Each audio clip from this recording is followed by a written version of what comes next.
അതെ, നിങ്ങൾക്ക് പച്ചക്കായ കറി വെച്ചാൽ ഇഷ്ടമാണോ? അതേപോലെ ഉണക്കസ്രാവ് ഇഷ്ടമാണോ? എന്നാൽ രണ്ടും പാടെ ഒരു കറി ഉണ്ടാക്കിയാലോ?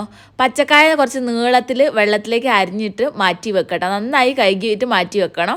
ഇനി അതേപോലെ വലുപ്പത്തിൽ തന്നെ ഉണക്കസ്രാവും കഴുകിയിട്ട് നല്ലോണം കഴുകിയിട്ട് മാറ്റി വെക്കുക. ഒരു ചട്ടിയിലേക്ക് കഴുകി മാറ്റി വെച്ചിട്ടുള്ള ആ പച്ചക്കായ ഇട്ട് കൊടുക്കുക.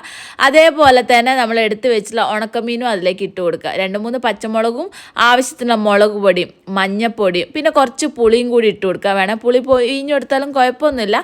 കുറച്ച് വെള്ളം കൂടി ഒഴിച്ച് കൊടുത്തിട്ട് നന്നായിട്ട് വേവിക്കാൻ വേണ്ടി മാറ്റി വെക്കട്ടെ. ചെറുള്ളി കുറച്ച് വറവിടാൻ വേണ്ടിയിട്ടാണ്.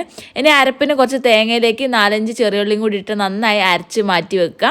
ഇനി അതിലേക്ക് ഒഴിച്ച് കൊടുത്തിട്ട് ആവശ്യത്തിനുള്ള വെള്ളം കൂടി ഒഴിച്ച് കൊടുത്തിട്ടുണ്ടെങ്കിൽ സംഭവം റെഡി ആയിട്ടുണ്ട്. ഇനി കുറച്ച് വറവാണ് ഇട്ട് കൊടുക്കേണ്ടത്. അപ്പോൾ ഈ ഒരു സാധനങ്ങളൊക്കെ വറവിട്ട് കൊടുക്കുക. ഈ ഒരു സമയത്ത് ഉപ്പ് വേണോ എന്ന് നോക്കിയിട്ട് ഇട്ട് കൊടുത്താൽ മതി. കാരണം നമ്മൾ ഉണക്കൽ മീനാണ് ഇട്ട് കൊടുത്തത്. ഒരു പ്രാവശ്യമെങ്കിലും ട്രൈ ചെയ്യുക.